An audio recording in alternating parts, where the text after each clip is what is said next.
Well, hey, as we continue to talk about the prophet and the judge and the priest Samuel, today we're talking about how Samuel points out that the heart is more important than the face. And we're going to see how God uses the runt of the family, how madness can take over a life in a devastating way, the benefit of harps, and taking advantage of opportunities. That's a lot. That's what we're talking about on HC Daily.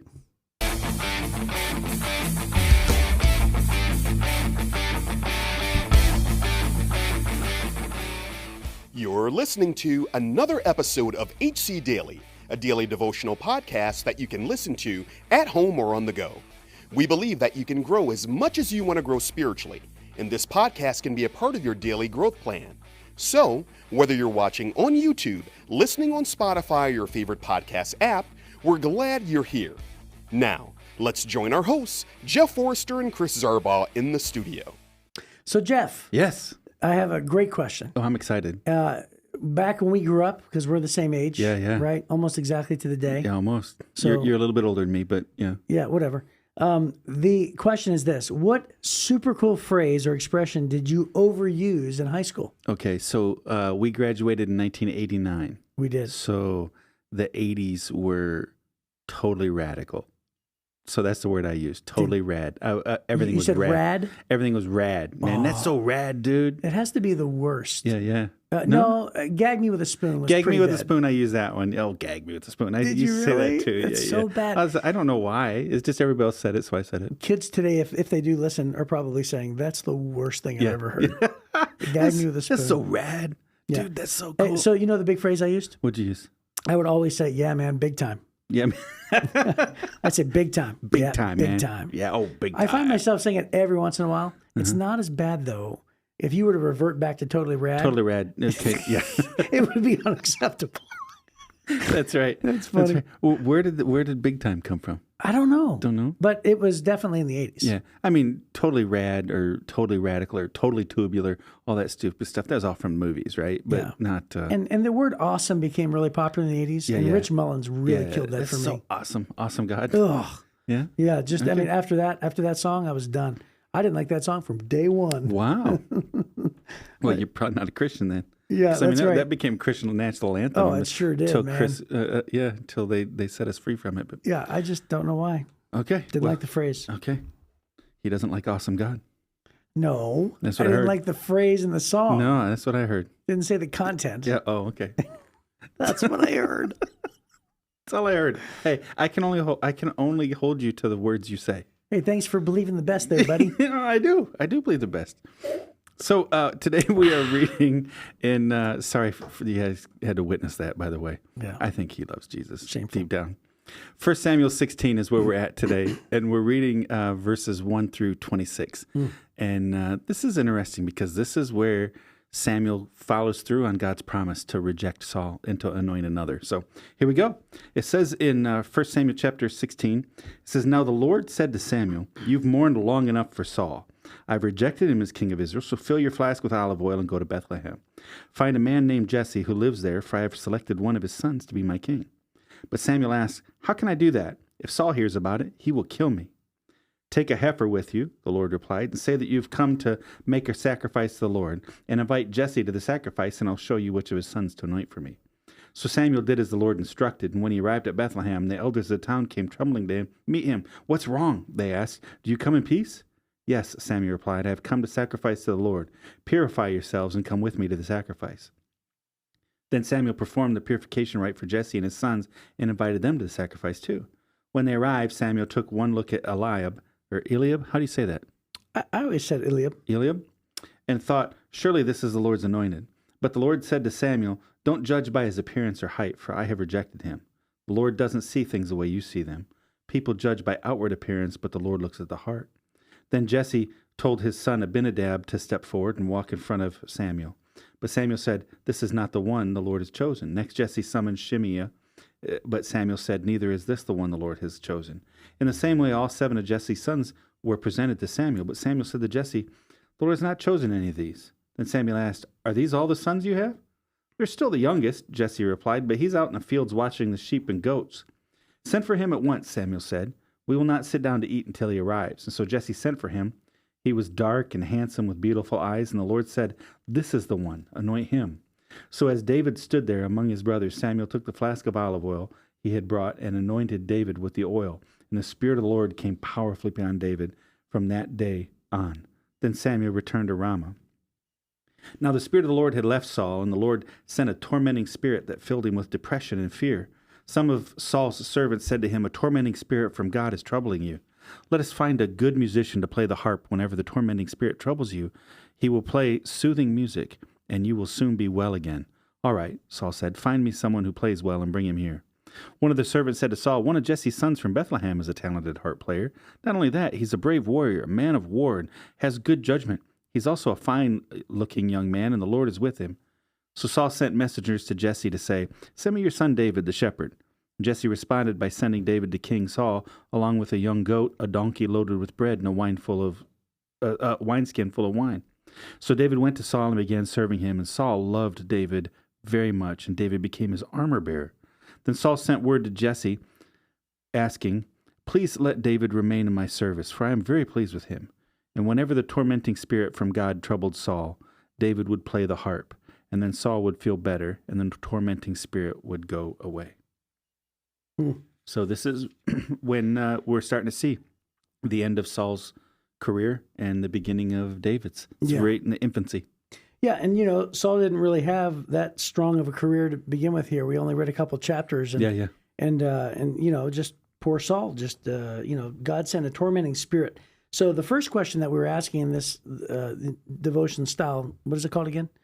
Discovery Bible Study? Discovery Bible Study style, right? Huh? So you ask these 5 questions. Right. And the first one is designed to say, okay, let's take a look at the passage. What stands out to you? And the thing that stands out to me, honestly, is that the Lord is the one who sent the tormenting spirit. So the Life Application Bible says in these notes, in verse 14, it says, "What was the tormenting spirit that the Lord had sent? Perhaps Saul was deeply depressed. Or perhaps when the Holy Spirit left Saul, God allowed an evil spirit or a demon to torment him as a judgment for his disobedience." And then it says, this would demonstrate God's power over the spirit world. And it gives a reference of 1 Kings 22. And it said, either way, Saul was driven to madness and paranoia, which led him to attempt to murder David, which ended up sort of, God used that whole scenario to, put David in Saul's place. Yeah. But either way, that stands out to me. Yeah. If you go back, because like you said, we didn't read everything about Saul. Right. But Saul became a pretty suspicious guy. He's by nature, he's vengeful through these things. So when this spirit would come on him, he would become like an exaggerated version of himself. The worst comes out, And I think that's true with us as humans in general. The older we get, the more we become who we really are. You ever get around some older people and they're just so sweet. And we were just talking about somebody today who every time you're around them, they're so kind, they're so sweet, they're so encouraging. Everything they do and say is so wonderful. And I bet you when they were young, they were very encouraging and kind. And then have you ever been around grumpy old people that everything is just the world's horrible and they're miserable and they're miserable at you and angry at you? I bet you they were a little grumpy and skeptical when they were younger. And I think that's what you're seeing here is this is like an exaggerated version of the worst side of Saul. And that's when this spirit would come on him and he would just be a horrible human. Yeah. So, yeah, it's a shame that this is happening, but this is as a result of, I think, some discipline from the fact that he had rebelled against God, and God was taking his eyes off of the ability to lead well and to continue to be a hero of the people, right? Yeah. He became very ineffective from this point on. Yeah. I think the other thing for me that stands out is the most obvious thing in this passage, which is David was watching sheep. Yeah. And so Jesse, his father, didn't even think enough of David to include him in the line. Yeah. So he lines up his 7 boys, and he's like, what are you talking about? Wasn't there another one? Yeah, but it's only David. Yeah. And so the worst job in the world is to sit out in the field and watch sheep and goats. Oh. So he's doing the absolute lowest of the lowest jobs. You don't have to really even be educated to do that. So that's where he is. Send for him at once. And I love also how Samuel pays respect and says, we're not even going to sit down and eat. Right. Because how far do you have to be to watch sheep? Yeah. It's not 5 minutes. No.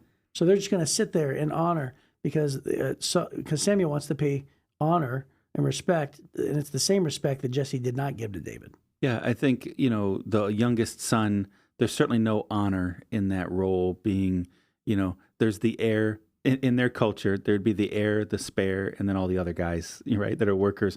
So the youngest one really doesn't have any purpose a lot of times in the family, perhaps. Never heard that. The heir, the spare. You're talking about like a spare tire.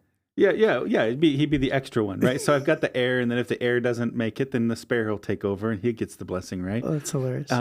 That's kind of how the hierarchy and inheritances work. They didn't divide it 7 ways. The oldest son would either inherit everything or at least a double portion of what everybody else would get. They viewed, I just need one son to carry on the name and all that stuff. So with David being the youngest, he was kind of the leftover runt. They didn't really think of him much, and there wasn't anything super special about him. But what we do know, and we'll see this in David's life in the future, it was that time that he began writing music. It was that time, because we see he's a skilled musician already. The only thing we know is he was a shepherd, and suddenly he's playing in the palace. Right. So what was he doing as a shepherd? Well, you've got a lot of time to kill when you're out there, right? So he became a great musician, like the king wanted to hear him play, kind of musician. The fact that people knew about him. We also know that he became a great warrior because they said he's a warrior. Of course, he hadn't fought Philistines yet. He'd fought bears and lions, according to his own testimony, but he hadn't fought people yet. But he's courageous. So he's a manly man that loves music, and he's great at it. So David used those. He didn't waste those times. A lot of times when you're stuck out in the valley, feeling like all you're doing is tending sheep, don't waste that time. Become great at the things that you're supposed to be great at. Do you remember, you made fun of Rich Mullen's song earlier. Do you remember Steve Green? Of course. The singer back in the 80s? I mean, I love Steve Green. Steve Green. So he had a song called this Hidden Valleys. And the turn of phrase in it is that in hidden valleys is where shepherds become kings, right? Because it's in those hidden valleys that he developed his character, that he developed his courage, he developed military skill, he developed his artistic abilities, and he writes the biggest book in the Bible, music, all those kinds of things. Don't minimize being the runt in the family and, feeling like you don't have much to offer. And then don't minimize those times when you feel like you're just stuck watching sheep. Instead, maximize that time. When you said that he was good enough that the king wanted to hear him play, I thought of how Obama called Beyonce. That's what he did. He called Beyonce. And I remember thinking well, I guess if you're the president, you can do whatever you want to do. Yeah, you can have anybody come and sing for you. And of course, he's choosing the queen bee. Right. And I'm thinking that's really sort of the equivalency here. So Saul is saying David is that good.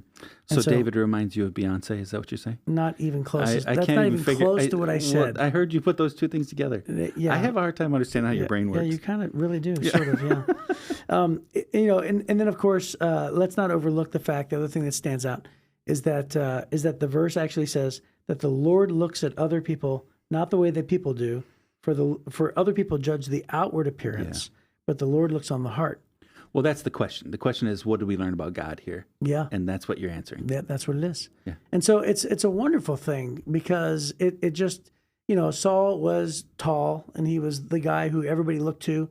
And they're the people who said, we want this guy as king. Yeah. And he was just beautiful and gorgeous. Yeah. It says that David's a good looking dude, but he was a runt, and he was young. He was a kid. And he's the youngest of 8. Is that right? Yeah. So I'm the youngest of 5, by the way. So I guess that I'm not the heir or the spare. Right. I'm just the forgotten 5. But I think that's what we see about God here, is we see that God looks at the inward part of David. He knows the man and the king that David is going to be. And it actually says later on that David was a man after God's own heart. Yeah.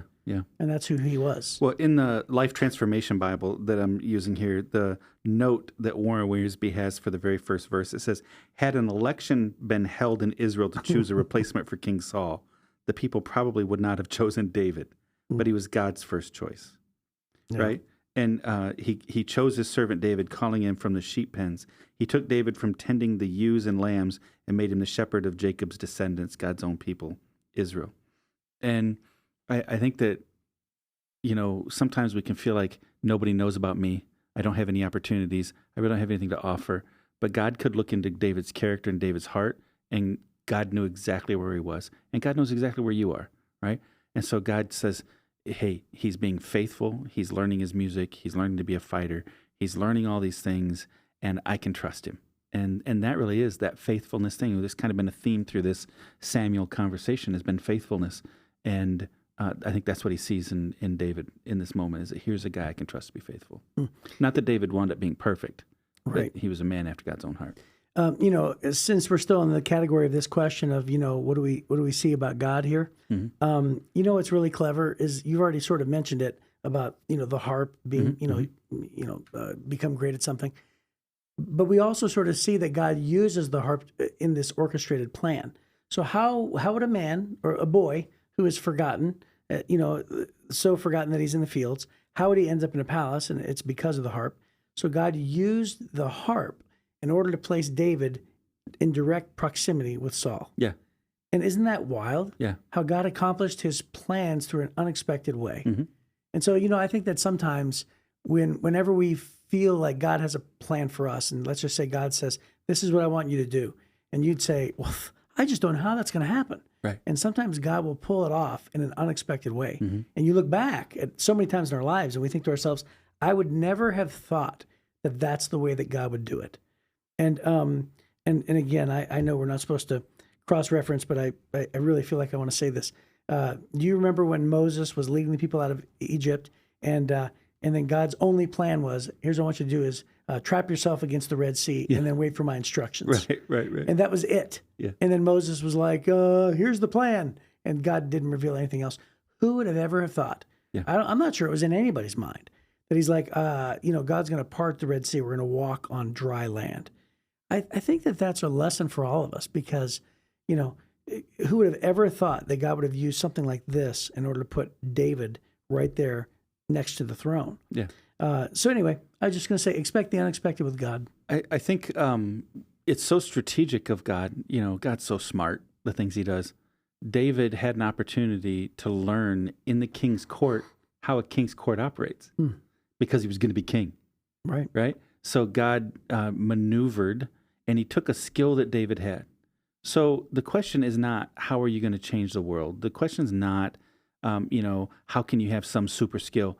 The question is, will you give all of your skills and abilities to God? And if so, God will use those to get you to the point that he needs to get you to. And in this situation, he got David an education on how the king's court works, just because he was a musician.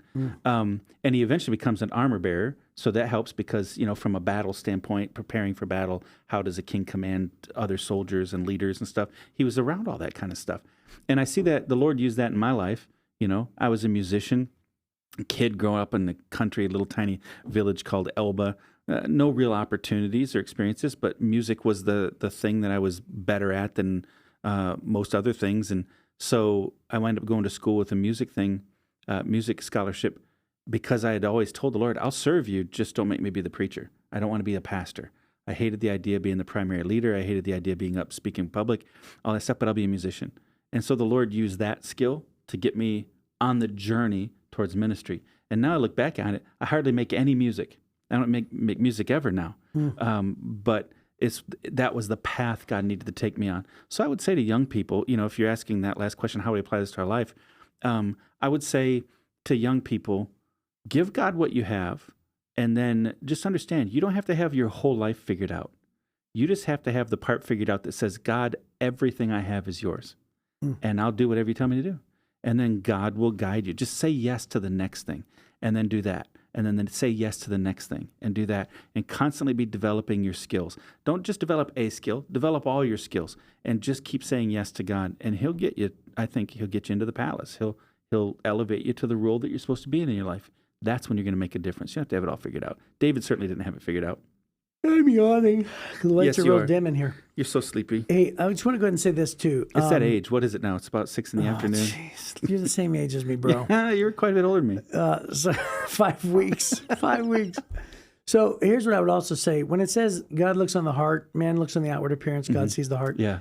A great application to that would be, you may get discouraged if other people forget you. You may get discouraged if other people overlook you or treat you with disrespect. And by the way, isn't that most of us in the world at one time or another? And just know that God sees you. God values you. So look at this incredible value that David had according to God, and it wasn't really even made known until Samuel showed up on the scene with a vat of olive oil. Right. And so, yet the entire time, it doesn't change the fact that David had intrinsic value to God. And so, if you're discouraged because others around you don't see the goodness in you, they don't see the value of you, I would just say, just know that God sees you. Yeah. And there will be a time where God will bring to light, and he'll use your skills, or he'll use your faithfulness or obedience. And he's going to basically place you in a spot where people will eventually, and if you pray and you ask God, he'll eventually surround you with the right people who will see the value in your life. They'll see you for who you really are. Yeah, that's great. Yeah. I think that's a great way to close. Yeah, oh yeah, I think you're right. So I would just say that we hope you tune in again, because we're still continuing on with Samuel, right? Samuel, that's right. Yeah, we have one more to go? Yes. Yeah, one more. See you then. Thank you for joining us today. If you enjoyed this podcast, please help us spread the word by liking this episode and sharing it on your social media platforms. Be sure to leave a comment and review, and don't forget to give us 5 stars. When you do, you help us reach even more people who need a daily devotional like HC Daily. If you'd like to hear more from Chris and Jeff, they're both teaching pastors at Heritage Church, located in Southeast Michigan. You can get more of their messages by clicking on the Messages tab at heritagechurch.com. Be sure to join us again soon for another episode of HC Daily.